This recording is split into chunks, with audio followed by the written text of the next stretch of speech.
Hello all, welcome to success journey. आज के इस वीडियो में हम लोग देखने वाले हैं बीपीएससी एई 2011 का पेपर 5 सिविल इंजीनियरिंग का पेपर, जो कि आपके आने वाले एग्जाम के लिए बहुत यूजफुल होगा। आप लोग इस क्वेश्चन को देख के ये मत समझे कि सिर्फ हम यही पेपर कर रहे हैं, इसके साथ हम लोग इससे रिलेटेड जो भी क्वेश्चन आए होते हैं उस टॉपिक से वो हम सब कुछ डिस्कस करते हैं। इसलिए आप लोग बने रहिए और प्रैक्टिस करते रहिए। चाहे कोई भी एग्जाम हो, एग्जामिनेशन में क्वेश्चंस वही सेम ही होते हैं, क्वेश्चंस कोई अलग नहीं आते हैं। एग्जामिनेशन में क्वेश्चन सेम ही रहते हैं।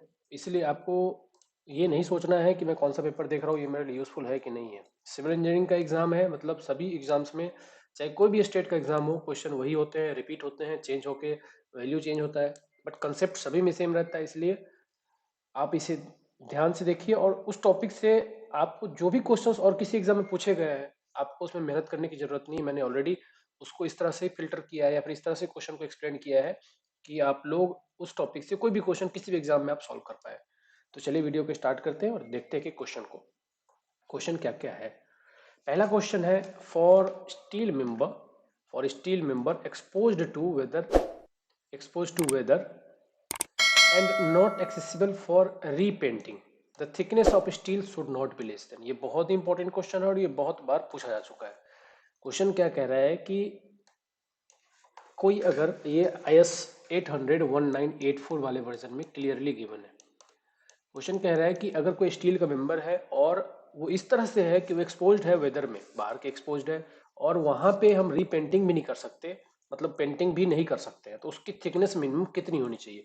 तो as per IS 800-1984 clause number भी बता देता हूँ, 313 में क्लियरली मेंशन्ड है कितना होना चाहिए थिकनेस। तो अगर स्टील सरफेस पेंटिंग के लिए एक्सेसिबल ना हो तो उस केस में मिनिमम थिकनेस होती है 8 mm, और अगर एक्सेसिबल हो कि हम पेंटिंग कर सकते हैं तो मिनिमम थिकनेस होती है 6 mm। तो ये क्वेश्चन बहुत बार रिपीटेड है, आप क्वेश्चन दोनों बार समझ लीजिए। क्योंकि हम पेंटिंग नहीं कर सकते इसलिए थिकनेस ज़्यादा रखनी पड़ेगी ताकि उसमें रस्टिंग ना हो। तो उस केस में थिकनेस हो जाएगी 8 mm, मिनिमम थिकनेस है, याद रखना ये मिनिमम थिकनेस है। और फॉर ऑल अदर मेंबर अगर हम पेंटिंग भी कर सकते हैं, सब कुछ कर सकते हैं, तो उस केस में थिकनेस है 6 mm। ठीक है, so this is the basic difference as per clause number 313.1.2 3.13.1.2 IS 800-1984 में क्लियरली मेंशन है। ठीक है, चलिए नेक्स्ट क्वेश्चन देखते हैं। Limiting deflection for steel become supporting floor and fall ceiling. Again ये क्वेश्चन बहुत एग्जामिनेशन में आया हुआ है, इसीलिए ये क्वेश्चन काफी इंपॉर्टेंट है और ये भी आपको एस 800-1984 में मिल जाएगा। इसके लिए भी उन्होंने क्लॉज क्लियरली मेंशन है, उसमें उन्होंने दिया है कि स्पैन अपॉन 325। तो ये क्वेश्चन आपको बहुत इंपॉर्टेंट है और ये तो आपको याद ही करना है, इसमें कोई कंसेप्ट नहीं है। कह रहा है कि डिफ्लेक्शन को रोकने के लिए कम से कम स्पैन अपॉन डी का रेशियो क्या होना चाहिए, तो स्पैन अपॉन 325। तो अगेन ये वेरी इंपॉर्टेंट क्वेश्चन है। नेक्स्ट एट लिक्विड लिमिट पे, तो हम जानते हैं कि खास करके जो प्लास्टिक सॉइल होता है, जैसे क्लेली सॉइल है या प्लास्टिक सिल्टी सॉइल, सिल्टी में भी प्लास्टिक भी हो सकता है, नॉन प्लास्टिक भी हो सकता है। जो प्लास्टिक सिल्टी है और क्ले है, उसमें लिक्विड लिमिट पे क्या होता है, शियर स्ट्रेंथ हम जानते हैं कि बहुत ही निग्लिजिबल होता है, 2.7 किलो न्यूटन पर मीटर स्क्वायर के आसपास होता है। ठीक है, तो ये कह रहा है कि shear strength eight liquid limit क्या होता है relation. Shear strength of soil is infinitesimal, small होता है, right. Shear strength is infinity, नहीं। सॉइल इज पार्शियली सैचुरेटेड, नहीं। Soil is completely fully saturated. Shear strength is considerable, नहीं। Shear strength बहुत ही कम होता है, सैचुरेटेड पार्शियल नहीं होता है, फुल्ली सैचुरेटेड होता है। शियर स्ट्रेंथ इनफाइनाइट नहीं, बहुत ही कम होता है, तो इनफाइनाइटेसिमल स्मॉल होता है। ठीक है, तो option A is the right answer. Next question is falling head permeability test. तो जो फॉलिंग हेड परमिएबिलिटी टेस्ट है वो किसके लिए यूज होता है। ठीक है, तो फॉलिंग हेड परमिएबिलिटी टेस्ट किसके लिए यूज होता है वो हम देखेंगे। Falling head permeability test is used for, तो दो प्रकार के टेस्ट होते हैं परमिएबिलिटी के लेबोरेटरी में, एक होता है फॉलिंग हेड, दूसरा होता है कांस्टेंट हेड। फॉलिंग हेड में क्या होता है कि ये कॉलम में जो भी वाटर हम ऐड करते हैं वो फॉल होता रहता है धीरे धीरे। तो अब इसको ऐसे याद रखें कि फॉल होता रहता है धीरे धीरे, मीन्स कि वाटर की क्वांटिटी कम भी नहीं होनी चाहिए, तो जिसमें काफी स्लो परमिबिलिटी हो, जिसकी परमिबिलिटी बहुत ही कम हो, उस केस में हम फॉलिंग हेड यूज करते हैं, क्योंकि उसमें पानी बहुत धीरे धीरे पास हो रहा है। तो ये हम कब यूज करेंगे, क्लेली सॉइल में। और कांस्टेंट हेड में क्या होता है, जैसे अगर सैंड का हम टेस्ट कर रहे हैं तो सैंड में पानी बहुत जल्दी पास होता है, इसलिए हमें उसको मैनुअली पानी पानी ऐड करते हुए रहना पड़ता है ताकि वाटर का लेवल सेम मेंटेन रहे। तो कांस्टेंट हेड होता है सैंडी सॉइल के लिए, और सैंडी के लिए कांस्टेंट हेड, और फॉलिंग हेड हो गया क्लेली सॉइल के लिए। नेक्स्ट क्वेश्चन चलते हैं। Westergaard theory is more suitable for, again this is a very important question. Westergaard theory और बुसिनेस्क थियरी, दो थियरम है वर्टिकल स्ट्रेस को फाइंड करने के लिए, वर्टिकल स्ट्रेस को फाइंड करने के लिए। तो वेस्टरगार्ड थियरी कैसे अलग है बुसिनेस्क से और ये किसके लिए सुटेबल है? तो वर्टिकल स्ट्रेस में क्या होता है, जब बुसिनेस्क थ्योरम फाइंड करते हैं तो होमोजीनियस है, आइसोट्रोपिक हो, सेमी इनफाइनाइट हो, ये सब कंसीडर किया है। बट इसने क्या किया था, बुसिनेस्क ने पॉइजन्स रेशियो और Motors of elasticity same consider किया था थिकनेस में, जिसकी वजह से ये सेम सॉइल ही कंसीडर कर पा रहा था, क्योंकि सॉइल को उसने होमोजीनियस मान लिया था और आइसोट्रोपिक मान लिया था। मतलब E is also not changing, soil type is also not changing. तो बुसिनेस्क ने ये गलती की थी। बट प्रैक्टिकली क्या होता है कि सॉइल ऐसा नहीं होता है, सॉइल के लेयर्स चेंज होते रहते हैं। जैसे आप नीचे जाओगे तो ग्रेवल मिलेगा, कहीं क्ले मिलेगा, फिर सैंड मिलेगा, फिर रॉक मिलेगा, इस तरह से। तो प्रैक्टिकली क्या होता है, वेरिएबिलिटी ज्यादा होती है और सैंडविच्ड होते हैं कई सारे सॉइल एक दूसरे लेयर के बीच में। तो वेस्टरगार्ड ने उसको कंसीडर किया क्योंकि उसने डिफरेंट डिफरेंट लेयर्स कंसीडर किए। So it is suitable for layered soil, it is suitable for layered soil. तो कहीं कहीं आपको ये भी मिलेगा कि एनाइसोट्रोपिक, तो एनाइसोट्रोपिक तो सॉइल तो है ही, लेकिन प्राइमरली किसके लिए सुटेबल है, लेयर्ड सॉइल के लिए, लेयर्ड सॉइल के लिए। तो ऑप्शन हो जाएगा इसका लेयर्ड सॉइल। नेक्स्ट क्वेश्चन देखते हैं, expansion of soil under shear. Shear के अंदर एक्सपेंशन को क्या कहते हैं? तो जो सॉइल एक्सपेंड होता है सीयर पे, मतलब सीयर फोर्स अप्लाई करने पे, उसको क्या कहते हैं, dilatancy. It is the dilatancy is the property of the soil which dilates और which expand its volume upon shearing. जब हम सीयर फोर्स अप्लाई करेंगे तो एक्सपेंशन ऑफ वॉल्यूम जो होता है उस फेनोमेनन को क्या कहते हैं, डायलेटेंसी। और डायलेटेंसी क्या होता है, ड्यू टू पार्टिकुलर इंटरलॉकिंग, उसके बीच में पार्टिकल इंटरलॉकिंग के बीच में स्पेस बढ़ता है, जिसकी वजह से उसकी वॉल्यूम बढ़ती है। और प्राइमरली किस में देखा जाता है, डेंस सैंड में, डेंस सैंड में, या फिर over consolidated clay, over consolidated clay में ये देखा जाता है डायलेटेंसी का फेनोमेना। ठीक है। नेक्स्ट है, most of the shear test are done on equipment which are. तो सीयर टेस्ट जितने भी इक्विपमेंट पे होते हैं, चाहे वो ट्राइक्सियल टेस्ट हो, चाहे वो डायरेक्ट सीयर टेस्ट हो, ये सभी क्या होते हैं, स्ट्रेन कंट्रोल्ड। दो प्रकार के इंस्ट्रूमेंट हो सकते हैं, स्ट्रेस कंट्रोल और स्ट्रेन कंट्रोल। स्ट्रेस कंट्रोल में क्या होता है कि हम सिर्फ स्ट्रेस को कंट्रोल कर रहे हैं, हम सिर्फ पर मिनट स्ट्रेस जितना अप्लाई कर रहे हैं वो फिक्स है। अगर लिखा जाए कि 50 किलो न्यूटन पर मिनट, ऐसे लिखा हो, इसके मीनिंग है कि ये स्ट्रेस कंट्रोल्ड इंस्ट्रूमेंट है, क्योंकि इसमें हम इतना किलो न्यूटन का लोडिंग पर मिनट में अप्लाई कर रहे हैं। What ever the strain it is, strain जो भी आ रहा है उससे मतलब नहीं, उसको मेजर कर रहे हैं, बट जो लोडिंग अप्लाई कर रहे हैं वो फिक्स है, कॉन्स्टेंट है कि 50 किलो न्यूटन एक मिनट में अप्लाई करना है, उसको बोलेंगे हम स्ट्रेस कंट्रोल। लेकिन सॉइल में क्या हुआ है, खास करके सीयर स्ट्रेस में, हम इसमें ऐसे डिफाइन करते हैं कि 0.5 mm, 0.55 mm पर मिनट, ऐसे लिखा हुआ है कि this is the loading rate. What it means, this is strain control, क्योंकि इसमें हमने स्ट्रेन को फिक्स कर दिया है और उसी रेट से हम अप्लाई कर रहे हैं। लोड की रिक्वायरमेंट चाहे जितनी भी हो, लोड चाहे पहले पॉइंट 1 mm में 50 किलो न्यूटन की हो और अगले 0.5 mm में 100 किलो न्यूटन की, उससे फर्क नहीं पड़ता, मशीन उतना ही लोड अप्लाई करेगा जितना उसको इतने स्ट्रेन को डेवलप करने में चाहिए होगा। तो वो डिपेंड अलग अलग होगा हर एक यूनिट डिफॉर्मेशन के लिए। बट स्ट्रेन कंट्रोल में स्ट्रेन की वैल्यू हमेशा उतने टाइम में अचीव होगी और स्ट्रेस कंट्रोल में स्ट्रेस उतनी अचीव होगी, यही मेजर फर्क है। तो सीयर टेस्ट में क्या होता है, these all are strain controlled. Next है, maximum size of plate for, again this is a very important question, it has been asked many time. Maximum size of plate क्या होता है प्लेट लोड टेस्ट में? Plate load test जैसा कि हम लोग जानते हैं, मॉडुलस ऑफ सबग्रेड रिएक्शन को फाइंड करने के लिए होता है, डिफ्लेक्शन फाइंड करने के लिए होता है, और बियरिंग कैपेसिटी भी फाइंड करने के लिए हम करते हैं, क्यू यू। ठीक है, फाउंडेशन की। तो इसकी साइज की रेंज क्या है, तो 30 सेंटीमीटर का स्क्वायर या सर्कुलर दोनों हो सकता है। 30 centimetre is the minimum size and maximum size is 75 centimetre. Maximum size is 75 centimetre. इसको हम प्लेस करते हैं फाउंडेशन की जो ओरिजिनल डेप्थ है वहां पे, हम उतना डिग करके वहां प्लेट को रखते हैं। नॉर्मली जितनी प्लेट की विड्थ होती है उसके 5 टाइम्स हम एक्सकवेशन करते हैं और वहां प्लेट के को जाके रखते हैं। दूसरा क्वेश्चन जिससे पूछा जाता है कि प्लेट की थिकनेस मिनिमम कितनी होनी चाहिए, तो it should not be less than 25 mm। ये भी क्वेश्चन कई बार पूछते हैं कि प्लेट लोड टेस्ट में मिनिमम थिकनेस प्लेट की कितनी होनी चाहिए, तो 25 mm। और साइज क्या है, 30 to 75। Lower plate size is 30 and higher plate size is 75। So minimum maximum size पूछा है तो यहाँ पे 75 आएगा, और अगर मिनिमम साइज पूछता तो 30 सेंटीमीटर आता। ठीक है, ये स्क्वायर भी हो सकता है और सर्कुलर भी हो सकता है, याद रखिए इसके शेप दोनों भी हो सकते हैं, सर्कुलर भी आता है और स्क्वायर भी आता है। दोनों ही केस में स्क्वायर के शेप में साइड बन जाएगा और सर्कुलर केस में ये डायमीटर बन जाएगा। विच of the following exhibit maximum deformation, maximum deformation हमें किस में देखने को मिलता है। अब देखिए ये बहुत इंपॉर्टेंट क्वेश्चन है क्योंकि इससे भी क्वेश्चन हमें जनरली देखने को एग्जाम में मिलता ही है। तीन टाइप के जनरली फेलियर होता है जैसा कि यहाँ पे लिखा भी हुआ है, local shear failure, general shear failure और punching shear failure. General shear failure क्या होता है कि अगर डेंस सैंड है, डेंस सैंड, सैंड काफी डेंसली उसको पैक किया गया है, या फिर ओवर कंसोलिडेटेड क्ले है, ओवर कंसोलिडेटेड क्ले, इन दोनों पे जब हम फोर्स लगाते हैं तो इसकी फेलियर क्या होती है, जब तक पूरे सेक्शन में प्लास्टिक इक्विलिब्रियम अचीव ना हो जाए तब तक ये फेल नहीं होता है। इसमें साइड से हीविंग भी देखी जाती है और जो फाउंडेशन फेल होता है वो टिल्टनिंग की वजह से फेल होता है। फेलियर सरफेस कंप्लीटली सरफेस तक पहुंचता है क्योंकि पूरे सेक्शन में प्लास्टिक इक्विलिब्रियम अचीव हो जाता है। अब मेरी इन हर एक शब्दों पर ध्यान रखिएगा क्योंकि यही सब क्वेश्चन पूछे जाते हैं कि प्लास्टिक इक्विलिब्रियम फुल्ली कौन से फेलियर में अचीव होता है, तो आपको आंसर टिक करना है जनरल शियर फेलियर। हीविंग किस में देखी जाती है, तो जनरल शियर फेलियर। तीसरा पूछेगा कि जनरल शियर फेलियर के लिए डी आर की वैल्यू कितनी होती है, डेंसिटी इंडेक्स की वैल्यू कितनी होनी चाहिए, तो it should be greater than 70%। 70% density density index होती है, ठीक है।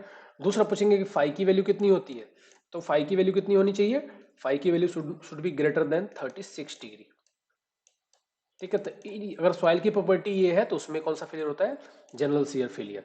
होता कैसे है, और इसमें डिफॉर्मेशन कम से कम होता है, डिफॉर्मेशन ज्यादा नहीं होता है क्योंकि ये सॉइल ऑलरेडी बहुत डेंस है, तो इसमें सडन जर्क आता है, जैसे फेलियर होने वाला होगा तो सडन जर्क आएगा और सॉइल टिल्ट होके हीविंग होके फेल हो जाएगा। इसमें डिफॉर्मेशन ज्यादा नहीं होता है फेल से पहले क्योंकि ये डेंस है। दूसरा होता है लोकल शियर फेलियर, अगर सॉइल मीडियम लूज कंडीशन में है तो उस कंडीशन में क्या होगा, लोकल शियर फेलियर, उसमें क्या होगा, डिफॉर्मेशन पहले से ज्यादा होगा, मतलब जनरल शियर फेलियर से ज्यादा होगा, और इसमें फुल्ली प्लास्टिक इक्विलिब्रियम अचीव नहीं होता। सॉइल के सिर्फ बॉटम वाले पार्ट में, फाउंडेशन के बॉटम वाले पार्ट में सिर्फ प्लास्टिक इक्विलिब्रियम अचीव होता है, इसलिए failure surface, failure plane surface तक नहीं पहुंचता है और हीविंग भी नहीं देखने को मिलता है। तो ये सब क्वेश्चन में आते हैं कि हीविंग किस में देखने को नहीं मिलता है, फुल्ली प्लास्टिक किस में अचीव नहीं होता है, उसको बोलते हैं लोकल शियर फेलियर। इसके लिए डी आर की वैल्यू कितनी होनी चाहिए, अगर डेंसिटी इंडेक्स की वैल्यू 30 to 70 के बीच में है तो लोकल शियर फेलियर होता है। फाई की value less than equal to 29 degree, पहले वाले में क्या था 36 डिग्री। तीसरा होता है पंचिंग शियर फेलियर, ये जनरली डीप फाउंडेशन में होता है, डीप फाउंडेशन में, डीप फाउंडेशन, क्योंकि ये किस में होता है, very loose, very loose sand है उस केस में होता है पंचिंग शियर फेलियर, या फिर क्ले सॉइल में। इसमें बहुत ज्यादा सेटलमेंट होता है, ये ऐसे डी होते हुए चला जाता है, ठीक है। इसमें ना तो कोई प्लास्टिक इक्विलिब्रियम अचीव होता है और ना ही कोई हीविंग देखने को मिलता है, ना ही कोई फेलियर सरफेस सरफेस तक पहुंचता है, बल्कि जो फाउंडेशन है वो कंप्लीटली पेंट्रेट होकर फेल हो जाता है। इसे बोलते हैं पंचिंग शियर फेलियर। ये जनरली डी फाउंडेशन में, चाहे वो पाइल हो, पियर हो, वेल फाउंडेशन हो, इसमें फेलियर देखा जाता है। तो ये है पंचिंग शियर फेलियर, इसमें डेंसिटी इंडेक्स 30 से कम होता है, ठीक है। तो इसमें बोला है कि किस में मैक्सिमम डिफॉर्मेशन होगा, तो पंचिंग शियर फेलियर में। नेक्स्ट क्वेश्चन है, which of the following plane is most likely to be the failure plane in the sandy soil. Sandy soil में फेलियर प्लेन कौन सा होता है, देखिए plane of carrying maximum shear stress, नहीं। Failure plane basically क्या होता है कि अगर हम मोर सर्कल ड्रॉ करें तो जो ओरिजिन से टेंजेंट ड्रॉ करते हैं वो कहलाता है फेलियर प्लेन। तो ये ना तो मैक्सिमम स्ट्रेस कैरी कर रहा है, नॉर्मल स्ट्रेस कैरी कर रहा है, ना ही मैक्सिमम शियर स्ट्रेस कैरी कर रहा है, क्योंकि शियर स्ट्रेस मैक्सिमम कहाँ पे होता है, 45 पे। तो ये इसको क्या कहते हैं, plane of maximum angle of obliquity. Obliquity क्या होता है, 45 प्लस 5/2, 45 इसकी वैल्यू होती है 45 प्लस 5/2। तो ये प्लेन क्या बनता है कि 45 प्लस 5/2, कि 45 डिग्री पे मैक्सिमम शियर होता है, यहाँ पे मैक्सिमम शियर है, ये मैक्सिमम शियर का एंगल है, ये हो गया 45 और ये होता है 5/2। तो एंगल ऑफ इंटरनल फ्रिक्शन जितना भी है उसको, उसका हाफ हम ऐड करेंगे 45 में, तब जाके हमें एंगल ऑफ फेलियर मिलेगा, ठीक है, जिसे हम बोलते हैं मैक्सिमम एंगल ऑफ ऑब्लिक्विटी, ठीक है। तो ये हो गया राइट आंसर। चलिए नेक्स्ट देखते हैं हम लोग, in which one of the following pairs of soil type would you anticipate negative pore pressure when subjected to shearing. Negative pore pressure किसमें देखने को मिलता है, जब हम शियर फोर्स अप्लाई करते हैं। तो नेगेटिव पोर प्रेशर मींस कि जब हम फोर्स लगा रहे हैं तो पोर प्रेशर नेगेटिव हो रहा है, मतलब पोर प्रेशर इनवर्ड डायरेक्शन में लग रहा है। पोर प्रेशर क्या होता है, मान लीजिए बहुत सिंपल भाषा में बताता हूँ, सॉइल है, सॉइल के अंदर वाटर भी है, तो जब हम फोर्स ट्रांसफर करते हैं, सॉइल के ऊपर लोड लगाते हैं तो फोर्स ट्रांसफॉर्म होता है, नीचे जाता है।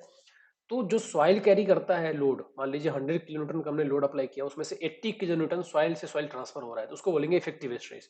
और 20 किलोन्यूटन वाटर के थ्रू ट्रांसफर हो रहा है, water to water, water to water, तो उसको बोलते हैं पोर वाटर प्रेशर, कि पोर का वाटर कितने प्रेशर में है लोड को ट्रांसफॉर्म करने के लिए। This is what pore pressure is. अब ये पूछ रहा है कि कौन सी कंडीशन में पोर निगेटिव प्रेशर, मतलब वो अपने आप को ट्रांसफर करने के बदले वो सक्शन, टेंशन टेंशन डेवलप कर रहा है उसके अंदर, ठीक है, कंप्रेशन की जगह टेंशन डेवलप कर रहा है, तो निगेटिव किस कंडीशन में होता है, कौन से केस में।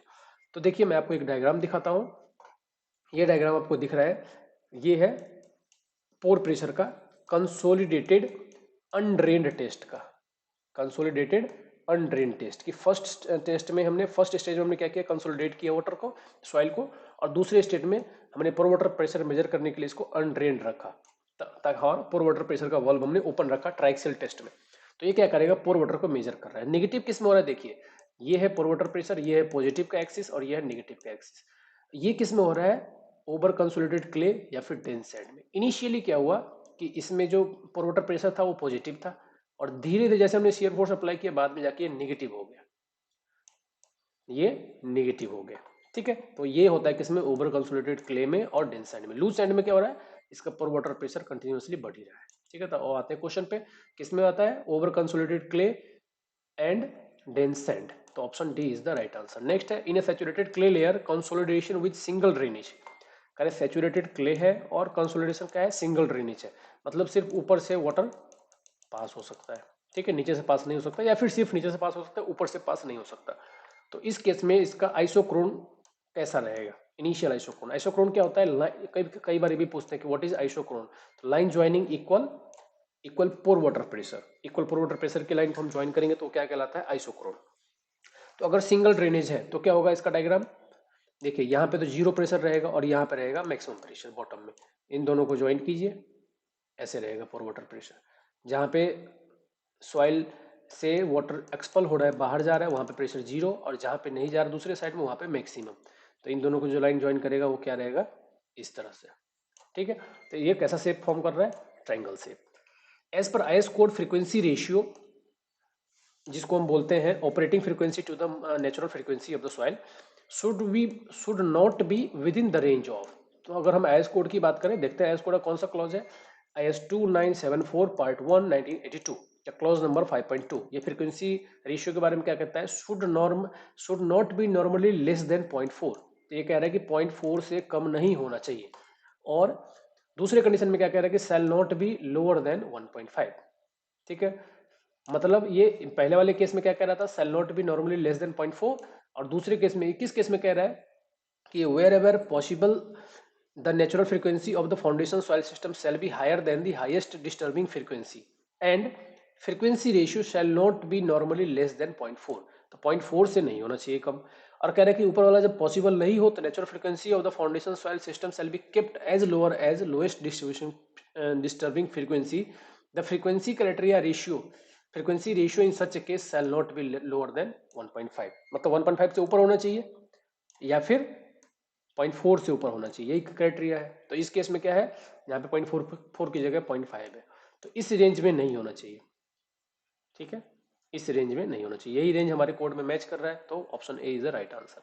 नेक्स्ट है, under dynamic loading soil most likely to be affected. तो डायनामिक लोडिंग इज वाइब्रेशन के केस में क्या होता है, हम जानते हैं सभी कि लूज सैचुरेटेड सैंड में क्या होता है, लिक्विफैक्शन, लिक्विफैक्शन, जिसमें इफेक्टिव स्ट्रेस क्या होता है, zero. Effective stress is equal to zero, मतलब जो सॉइल लोड ले रहा था वो जीरो हो गया, सारा का सारा लोड किस पे ट्रांसफर हो गया, लिक्विड पे, और लिक्विड तो लोड ट्रांसफर कर नहीं सकता, इसीलिए वो सॉइल के अंदर जो भी फाउंडेशन है या बिल्डिंग है वो पेंट्रेट हो जाता है। तो इस लिक्विफैक्शन को बोलते हैं इफेक्टिव स्ट्रेस का जीरो हो जाना, कि जो लोड ट्रांसफर कर रहा था सॉइल वो जीरो हो गया। तो ये सबसे ज्यादा किस में होता है, loose saturated medium sand, basically कौन सा साइज का, यूनिफॉर्म हो और मीडियम सैंड हो। नेक्स्ट आते हैं हम लोग, negative skin friction on a pile under vertical compressive load act.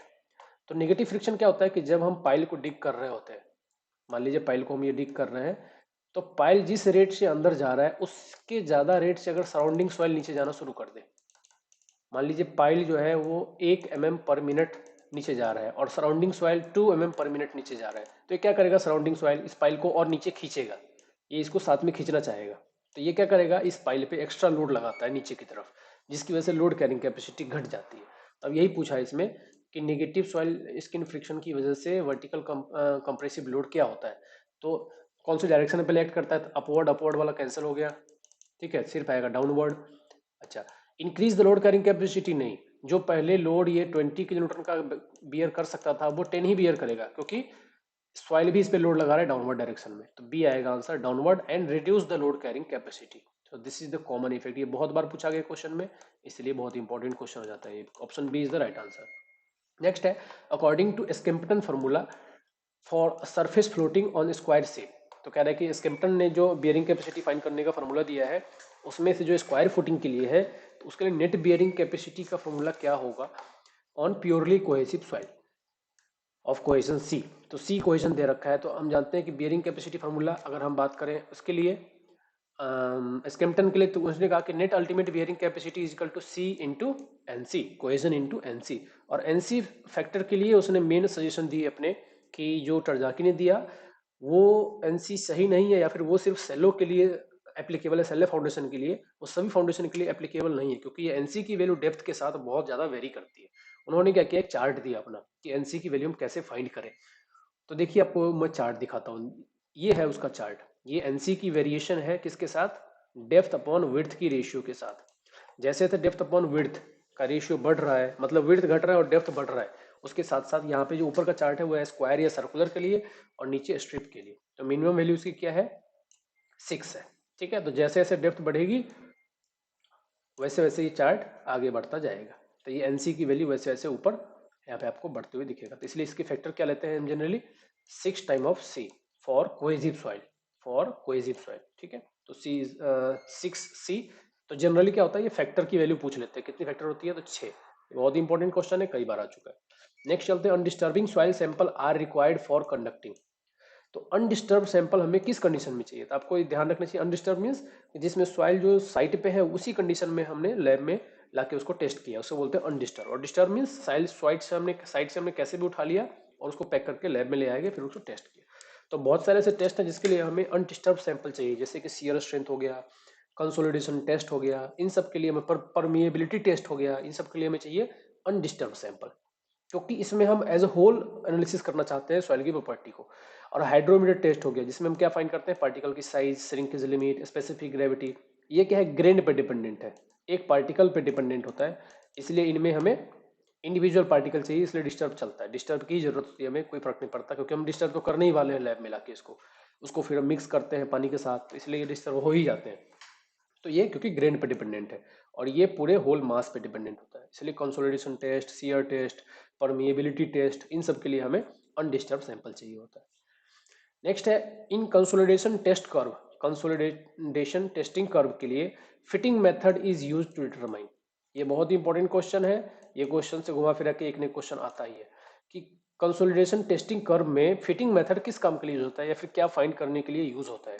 तो देखिए, एक होता है coefficient of consolidation, CV, coefficient of consolidation, उसको फाइंड करने के दो तरीके हैं। पहला तरीका है square root of time fitting method, और दूसरा है logarithmic of time fitting method, ठीक है। ये दो मेथड है इसको फाइंड करने के। इससे हम फाइंड करते हैं क्या, सीवी की वैल्यू, कोफिशिएंट ऑफ कंसोलिडेशन की वैल्यू, तो आंसर हो जाएगा सी। दूसरा क्या पूछते हैं इस टॉपिक से क्वेश्चन की, कोफिशिएंट ऑफ कंसोलिडेशन की यूनिट क्या होती है, बहुत बार पूछा गया, बहुत बार। इसकी यूनिट होती है सेंटीमीटर स्क्वायर पर सेकेंड, ठीक है, सेंटीमीटर स्क्वायर पर सेकेंड। यूनिट को आप मत भूलिएगा, क्योंकि कोफिशिएंट ऑफ कंसोलिडेशन से ये दो ही क्वेश्चन पूछते हैं, या तो इसका मेथड पूछेंगे, कि या तो पूछ लेंगे कि square root of time fitting method किस चीज के लिए यूज होता है, तो कोफिशिएंट ऑफ कंसोलिडेशन के लिए, या फिर पूछेंगे कोफिशिएंट ऑफ कंसोलिडेशन कौन से मेथड से फाइंड करते हैं, तो आपको इन दोनों में से कोई भी एक याद होना चाहिए। और दूसरा पूछते हैं इसकी यूनिट क्या है, तो सेंटीमीटर स्क्वायर पर सेकेंड, ठीक है। ये दोनों क्वेश्चन बहुत इंपॉर्टेंट है। नेक्स्ट क्वेश्चन पे चलते हैं, Mohr circle is drawn. Mohr circle क्या होता है कि नॉर्मल स्ट्रेस, हम जानते हैं किसी भी बॉडी पे जब तीनों स्ट्रेस लग रहे होते हैं, मतलब कंप्रेसिव भी लग रहा है, टेंसाइल भी लग रहा है, और सीयर भी लग रहा है, ये तीन जनरल स्ट्रेस होता है। तो इन तीनों के आपस में कोरिलेशन फाइंड करने के लिए मोर्स ने क्या दिया, एक सिंपल ग्राफिकल सॉल्यूशन दिया, कि किसी भी कैलकुलेशन की कोई जरूरत नहीं है, इनके आपस में रिलेशन आप इजीली फाइंड कर सकते हो किसी भी प्लेन पे, नॉर्मल प्लेन पे भी या किसी प्लेन पे आप इजीली फाइंड कर सकते हो कि कितना नॉर्मल है तो कितना शियर होगा, कितना शियर है तो कितना नॉर्मल होगा। उसे कहते हैं Mohr circle. It is the graphical representation of relation between normal stress and shear stress. और ये होता है सर्कल। सर्कल का जो ये एंड है ये सिग्मा 1 के बराबर, सिग्मा 3 के बराबर, मतलब माइनर प्रिंसिपल स्ट्रेस। ये एंड जो होता है वो मेजर प्रिंसिपल स्ट्रेस के बराबर। और इसकी जो रेडियस होती है वो होती है, ये एक्सिस मतलब शियर को रिप्रेजेंट करता है और ये एक्सिस नॉर्मल स्ट्रेस को रिप्रेजेंट करता है। ये होता है टाउ मैक्स के बराबर। ठीक है, तो ये होता है मोर सर्कल। अब क्या कह रहा है कि is drawn for a point, बिल्कुल सही। स्क्वायर ब्लॉक के लिए नहीं, रेक्टेंगुलर ब्लॉक के लिए नहीं, आइसोट्रोपिक मटेरियल राइट। तो ये हो जाएगा ऑप्शन 1 और 4। Option C is the right answer. Next है in a plane stress problem. Plane stress problem में किसको बोलते हैं प्लेन स्ट्रेस प्रॉब्लम? जिसमें normal stress in the third direction is zero, right. इसमें नॉर्मल स्ट्रेस क्या होता है? सिर्फ दो ही होते हैं, sigma x and sigma y. Sigma z नहीं होता है, लेकिन स्ट्रेन तीनों ही रहते हैं। एप्सिलॉन एक्स, एप्सिलॉन वाई और एप्सिलॉन जेड हम तीनों कंसीडर करते हैं। तो strain in third direction is zero, नहीं। Strain in all direction is present, right.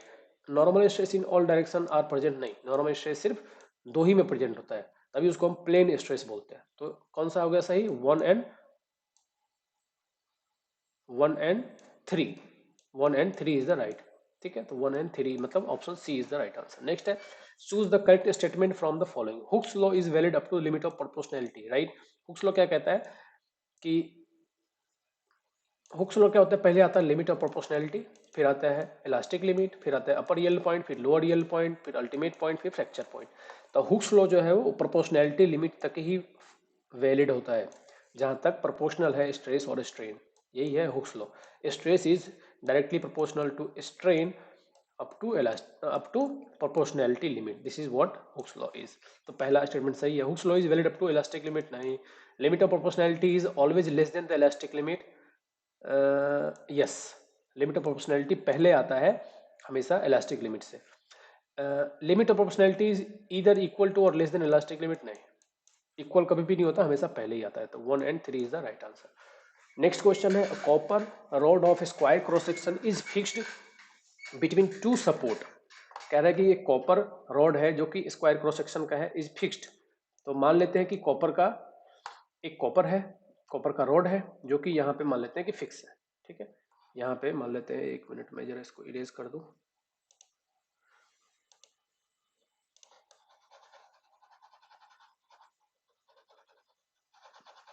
एक कॉपर की स्क्वायर शेप में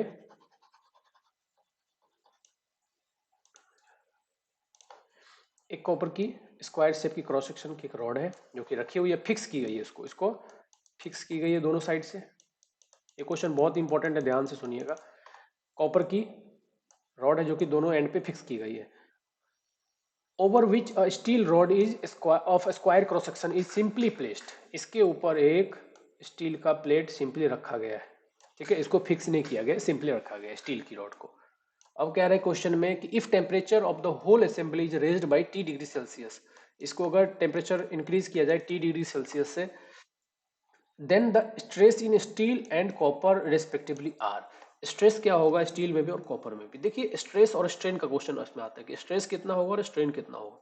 अगर हम टेम्परेचर को राइज करेंगे तो जाहिर सी बात है जो कॉपर का है वो रिस्ट्रेंट है, मतलब वो मूव नहीं हो सकता है। जब टेम्परेचर इंक्रीज होगा तो मूव होना चाहेगा, लेकिन मूव हो नहीं सकता क्योंकि फिक्स है। तो इसकी वजह से इसके अंदर क्या होगा, स्ट्रेन तो नहीं आएगा। कॉपर की अगर हम बात करें तो इसमें स्ट्रेन की वैल्यू तो जीरो आएगी। क्यों? क्योंकि ये रिस्ट्रेंट है, दोनों तरफ से फिक्स सपोर्ट है। लेकिन अब चूंकि स्ट्रेन नहीं आया तो इसमें स्ट्रेस डेवलप होगा, और ये कितने के बराबर में होगा? सिग्मा अल्फा टी ई के बराबर होगा। ठीक है, ये अल्फा टी, अल्फा क्या है? Coefficient of thermal expansion, T is the temperature increased और E is the modulus of elasticity. इतना स्ट्रेस होगा। अच्छा, ऊपर वाले में देखते हैं स्टील वाले में क्या होगा। चूंकि स्टील क्या है? फ्री है, तो ये फ्री है एक्सपेंड होने को, तो इसमें स्ट्रेन तो आएगा, मतलब इसकी लेंथ तो बढ़ेगी, लेकिन इसमें स्ट्रेस नहीं आएगा क्योंकि ये फ्री है। तो इसमें स्ट्रेस कब आएगा? जब कोई उसको दबाव देगा, जब उसके ऊपर कोई रिस्ट्रेंट होगा। तो स्टील वाले में क्या होगा? स्ट्रेन आएगा और स्ट्रेस नहीं आएगा। तो स्ट्रेन क्या होगा इस केस में? Strain is equal to alpha T L के बराबर, अगर हम स्टील की बात करें तो। और स्ट्रेस क्या होगा इसमें? जीरो। क्यों? क्योंकि ये फ्री टू एक्सपेंड है। अब दोनों ही केस में दोनों अंतर समझिए। इस केस में क्या हुआ? स्ट्रेस जीरो हुआ, इस केस में स्ट्रेन जीरो हुआ। अब क्या क्वेश्चन पूछा है कि स्ट्रेस पूछा है। स्टील में, तो स्टील में स्ट्रेस कितना है 0, और इसमें कितना स्ट्रेस है अल्फा टी ई के बराबर। बस यही पे यहाँ पे दे देना है कि 0 और कंप्रेसिव, ठीक है। कंप्रेसिव कितना, तो अल्फा टी ई के बराबर कंप्रेसिव है, क्योंकि ये इधर की तरफ एक्सपेंड होना चाहेगा तो यहाँ से रिएक्शन मिलेगा, तो ये अंदर की तरफ कंप्रेस होगा। नेक्स्ट क्वेश्चन है, choose the correct statement from the following. कह रहा है कि इसमें से करेक्ट स्टेटमेंट बताइए। Stable and statically determinate real beam will have stable and statically determinate conjugate beam, right. Conjugate beam क्या होता है कि सिंपली सपोर्टेड में कन्वर्ट रहता है, और फिक्स फ्री में, फ्री फिक्स में कन्वर्ट हो जाता है। तो अगर हम फिक्स बीम की बात करें, अगर सिंपली सपोर्टेड बीम है तो सिंपली सपोर्टेड बीम ही रहेगा कंजुगेट में भी। लेकिन अगर हम फिक्स बीम की बात करें तो हम जानते हैं कि फिक्स हो जाता है फ्री में, मतलब ये फ्री हो गया बीम, तो अनस्टेबल हो गया। तो ये स्टेटमेंट तो सही है कि स्टेबल अगर स्टैटिकली डिटरमिनेट बीम है तो स्टेबल डिटरमिनेट ही रहेगा कंजुगेट बीम भी, right. Statically indeterminate real beam will have unstable conjugate beam, right, क्योंकि फिक्स बीम फ्री बीम में हो जाएगा कन्वर्ट, तो ये अनस्टेबल हो जाएगा, ये भी स्टेटमेंट सही है। तीसरा है स्टैटिकली इनडिटरमिनेट कंजुगेट बीम, अगर ये फिक्स होता कंजुगेट बीम, उसके लिए इसके रियल बीम कैसा होना पड़ेगा, फ्री बीम होना पड़ेगा, तो will be having unstable real beam, right. तो तीनों स्टेटमेंट सही है, option D is the right answer. Next question है, simply supported beam of length L, simply supported beam है, लेंथ एल है। कह रहा है कि two equal unlike couple M at two ends, इसमें दो इक्वल बट अनलाइक, एक अगर क्लॉकवाइज है तो एक एंटी क्लॉकवाइज है लग रहा है। तो क्या पूछ रहा है, अगर ई आई कॉन्स्टेंट है तो सेंट्रल डिफ्लेक्शन क्या होगा, मतलब यहाँ पे डिफ्लेक्शन की वैल्यू क्या होगी। बहुत ही सिंपल है, इसको आप कंजुगेट बीम मेथड से फाइंड कर लीजिए। अगर इसका हम बेंडिंग मोमेंट डायग्राम ड्रॉ करें तो मोमेंट यहाँ पे ऐसे आएगा, बेंडिंग मोमेंट डायग्राम ये हो जाएगा इसका एम ओवर ई आई डायग्राम, ई आई कॉन्स्टेंट है। तो अब इस डायग्राम को हमने, ये क्या हो गया, कंजुगेट बीम हो गया। अब हमें डिफ्लेक्शन फाइंड करना है सेंटर पे, तो डिफ्लेक्शन सेंटर पे किसके बराबर में होगा, बेंडिंग मोमेंट के बराबर। तो अगर हम यहाँ पे रिएक्शन की बात करें, टोटल एम है तो M into L total load हो गया, तो एम एल बाई टू इसका, M L by two E I इसका रिएक्शन हो गया दोनों एंड से। तो इसका हम यहाँ पे सेंटर में डिफ्लेक्शन फाइंड कर लेते हैं, मोमेंट फाइंड करके। तो M L by two E I reaction है इंटू डिस्टेंस, डिस्टेंस कितना है एल बाई टू, ये हो गया रिएक्शन का मोमेंट सेंटर पे माइनस। अब आते हैं इस यूडीएल का मोमेंट, तो यूडीएल यहाँ पे मोमेंट ही है, तो ये एम वैल्यू है, M into L by two क्या दे रहा है, bending moment up to centre, और इंटू एल बाई फोर। जब इसको आप सॉल्व करेंगे तो यहाँ पे एक वैल्यू आएगी जो कि है यहाँ पे M L square by eight E है, M L square by eight E है। यहीं पे अगर स्लोप पूछता कि स्लोप बताओ एंड पे, तो ये हो जाता सिर्फ और सिर्फ शियर फोर्स के बराबर एंड पे। तो शियर फोर्स कितना है यहाँ पे M L by two E I. तो अगर हम बेंडिंग मोमेंट की बात करें तो M L square by eight E I हो जाएगा सेंटर पे, और अगर थीटा ए या थीटा बी पूछता तो ये होता M L by two E आई के बराबर, जो कि यहाँ पे रिएक्शन का केस है। तो कंजुगेट बीम मेथड यूज करके हम एक लाइन में इसको हम सॉल्व कर सकते हैं, ठीक है। तो D is the right answer. Next question पे चलते हैं, लास्ट क्वेश्चन इस पार्ट का। The ordinate of influence line diagram for bending moment always have dimension of length. तो जो बेंडिंग मोमेंट डायग्राम होता है इन्फ्लुएंस लाइन डायग्राम का, वो हमेशा ऑर्डिनेट उसकी क्या होती है, लेंथ के बराबर होती है। इसीलिए इसका डायग्राम कैसा होता है, हमेशा ट्रायंगुलर बनता है। याद रखिएगा, क्वेश्चन में यही पूछते हैं कि bending moment diagram, bending moment के लिए जो इन्फ्लुएंस लाइन डायग्राम होता है वो किस शेप का होता है, तो हमेशा ट्रायंगुलर बनता है। और इसकी जो ऑर्डिनेट होती है उसकी डायमेंशन क्या होती है, लेंथ के बराबर, ठीक है। तो वीडियो आप लोगों को कैसा लगा, आप लोग जरूर कमेंट सेक्शन में लिखिएगा। मिलते हैं हम लोग नेक्स्ट वीडियो में बहुत जल्द नए सेट के साथ। Thank you all, thanks for the watching. Video अच्छा लगा हो तो लाइक कीजिए, अपने दोस्तों के साथ शेयर कीजिए, चैनल को सब्सक्राइब कीजिए। Thank you all, thanks.